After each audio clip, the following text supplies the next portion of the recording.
রংপুরে আবদুল্লাহ আল তাহির হত্যাকাণ্ডের ঘটনায় সাবেক প্রধানমন্ত্রী শেখ হাসিনা সহ ৪০ জনের বিরুদ্ধে হত্যা মামলার আবেদন করেছেন নিহত তাহিরের বাবা আব্দুর রহমান।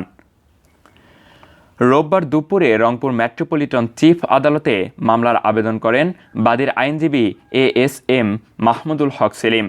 আদালতের বিচারক এসএম আহসানুল হক আবেদনটি শুনানির শেষে রংপুর কোতোয়ালি থানার ভারপ্রাপ্ত কর্মকর্তাকে মামলাটি গ্রহণের নির্দেশ দেন।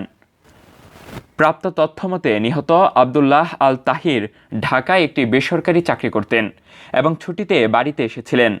গত ১৯ জুলাই রংপুর সিটি বাজারের সামনে সংঘর্ষের সময় পুলিশের গুলিতে তিনি নিহত হন। মামলার আসামিদের মধ্যে রয়েছেন সাবেক সড়ক পরিবহন ও সেতুমন্ত্রী ওবায়দুল কাদের, সাবেক স্বরাষ্ট্রমন্ত্রী আসাদুজ্জামান খান কামাল, সাবেক আইনমন্ত্রী আনিসুল হক, সাবেক পররাষ্ট্রমন্ত্রী হাসান মাহমুদ, সাবেক বস্ত্র ও পাট মন্ত্রী জাহাঙ্গীর কবির নানক, রংপুর রেঞ্জের সাবেক ডিআইজি আব্দুল বাতেন এবং সাবেক পুলিশ কমিশনার মনিরুজ্জামান।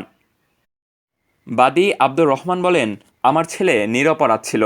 তাকে যে নিষ্ঠুরভাবে হত্যা করা হয়েছে একজন বাবা হিসেবে তা মেনে নেওয়া আমার পক্ষে অসম্ভব। আমি চাই এই হত্যার সঙ্গে জড়িত সকল অপরাধীর বিচার হোক এবং কেউ যেন আইনের ফাঁক দিয়ে পালিয়ে যেতে না পারে। আইনজীবী মাহমুদুল হক সেলিম বলেন, আমরা আদালতে এই মামলাটি দাখিল করেছি এবং আদালত থানাকে মামলাটি গ্রহণের নির্দেশ দিয়েছে। আমরা জনগণের প্রত্যাশিত ন্যায় বিচার পেতে চাই। আখিরুল ইল্লিন, টিডিং বাংলা নিউজ।